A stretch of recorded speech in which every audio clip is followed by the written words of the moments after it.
Teori vibrasi ini itu teori yang meriset apa yang terjadi di tubuh kita. Dan kita tahu tubuh kita Allah yang ciptakan. Allah suruh kita berdoa, itu diteliti. Orang lagi berdoa tuh gimana ya orang berdoa itu? Oh, orang berdoa itu apa yang diucapkan, baik dia dilafazkan maupun sir, itu jalan di sistem saraf. Dan kok kenapa sih harus doa? Kita mau doa, minta kepulihan, ya misalnya gitu ya, minta kepulihan karena sakit. Nah, waktu kita doa kan kita ucapkan, ya Allah mohon ya Allah berikan kesembuhan pada hamba ya Allah gitu ya. Nah, sistem saraf membawa kalimat ya Allah mohon kepulihan. Dia kan sistem saraf ini pertama jalan di badan dulu. Pertama jalan di badan, kemudian dia bilang sama tubuh, ya pulih.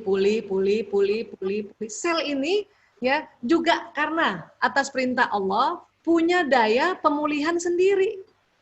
Asal kita yang minta, kita harus ucapkan, ya Allah mohon pemulihan, ya Allah mohon sembuhkan aku. Dia ngomong nanti sembuh gitu. Nah, tetapi ternyata ya pesan itu tidak jalan di badan saja, dia keluar. Lewat mana? Lewat pori-pori. Tapi bukan pori-pori yang di atas kulit, ada lagi pori lebih dalam, yang mana subkutis di bawah kulit. Kita memang nggak lihat kalau nggak dibantu alat. Itu juga baru juga di abad-abad 19 ditemukan itu di Kletek, ada bulatan-bulatan, ya jumlahnya sekitar 360.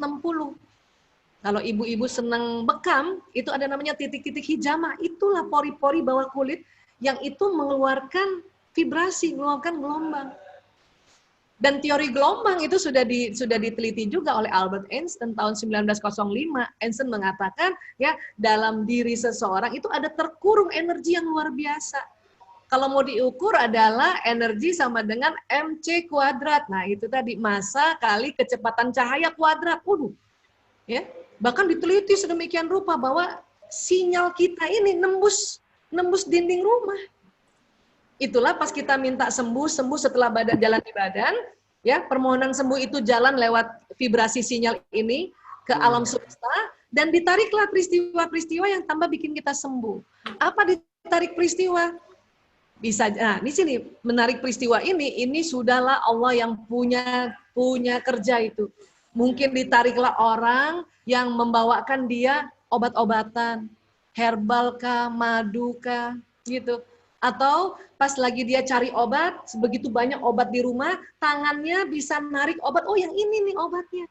Dan itu bukan kebetulan, itu betul-betulan terjadi karena permohonan kita doa untuk kita sembuh. Tiba-tiba ada teman misalnya bawakan madu, atau bawakan ya rimpang jahe, campur macam-macam. Itu bukan kebetulan, itu karena proses doa kita yang setelah diucapkan dia keluar dari tubuh kita. Ditariklah peristiwa itu. Ini sesuatu yang sangat fitrah. Hanya ilmuwan menelitinya. Oh, kayak gini. Makanya ya, kalau saya pribadi tahu cara doa seperti itu, tambah senang doa. Tambah senang niat yang baik, tambah senang prasangka baik gitu. Ya. Dan kalau di Quran itu juga banyak itu cerita tentang ya titik zarrah itu, titik zarrah itu, titik yang terkecil itu adalah molekul ya, dan kemudian dia terbagi dari atom atau terbagi dari partikel atom dan kemudian dia jadi sebuah substansa vibrasi. Itulah teorinya seperti itu. Ya, jadi kira-kira seperti itu Bu, vibrasi itu ya itu ilmu sunnatullah. Ya.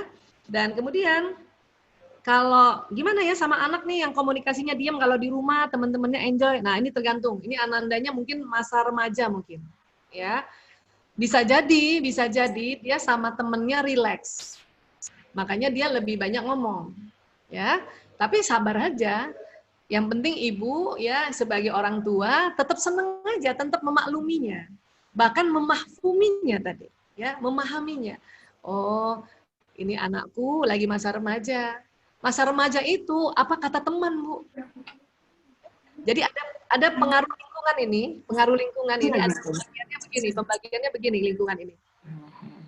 0 hari, usia 0 hari sampai umur 6 tahun itu apa kata ayah bunda?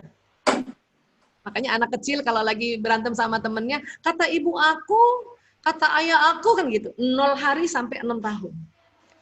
Mulai 7 tahun sampai 12 tahun, apa kata bapak ibu guru. Makanya kalau kita nasihati anak kelas 1 SD, 2 SD, dia bilang, kata guru aku. Ya. Nah, kemudian 13 tahun sampai 20-25 tahun, ya itu apa kata teman. Jadi, ya informasi itu lebih banyak diambil dari teman.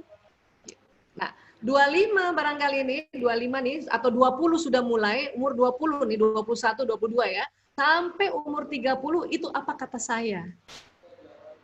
Dan 30 ke atas, apa kata Allah. Itu pengaruh lingkungan. Makanya mengapa 30 tahun ke atas kita rajinlah pergi taklim, kita rajinlah cari ilmu.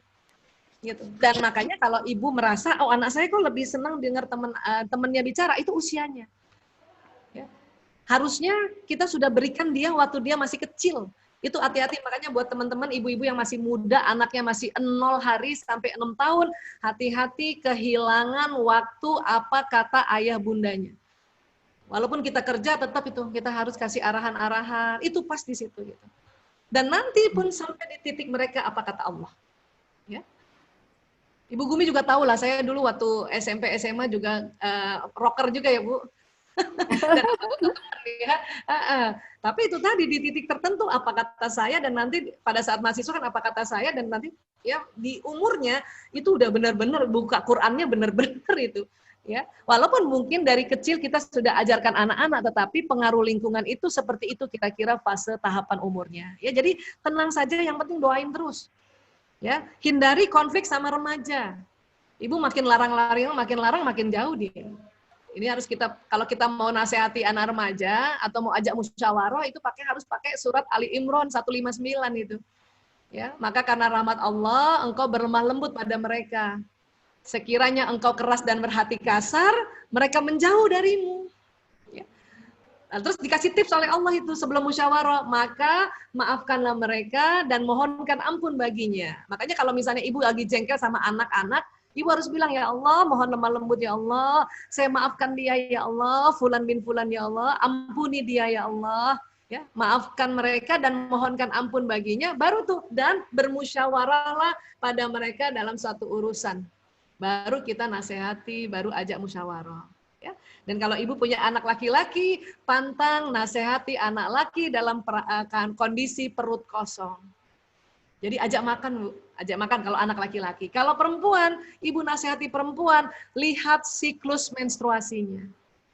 Makanya kita harus punya catatan siklus menstruasi anak-anak. Hari pertama mens nih harus dilingkari di agenda kita, atau dia suruh kasih tahu, jadi kita lingkari.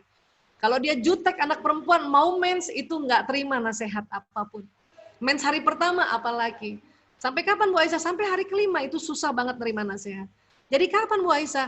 Tunggu masa subur. Kapan masa subur? Biasanya hari ke-11 dari mens pertama.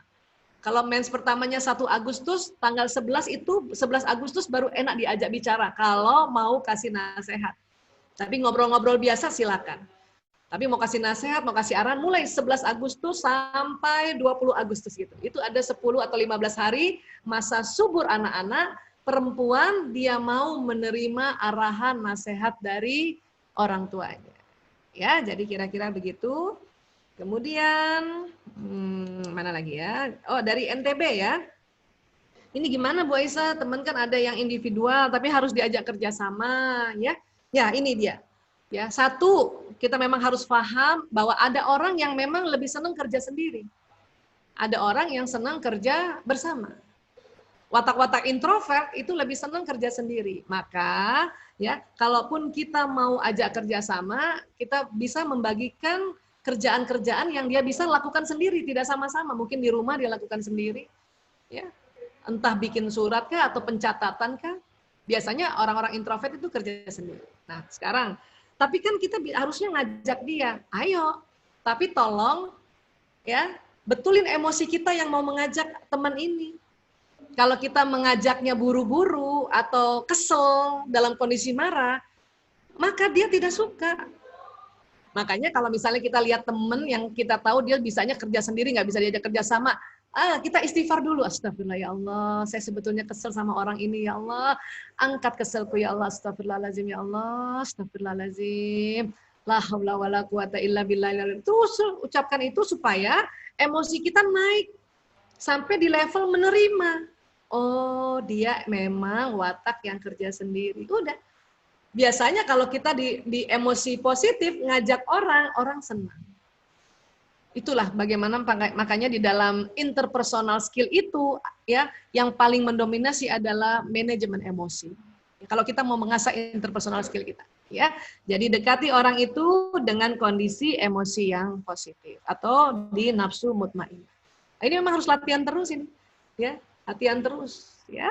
Baik. Terima kasih. Saya kembalikan lagi ke Ibu Ratu Gumi.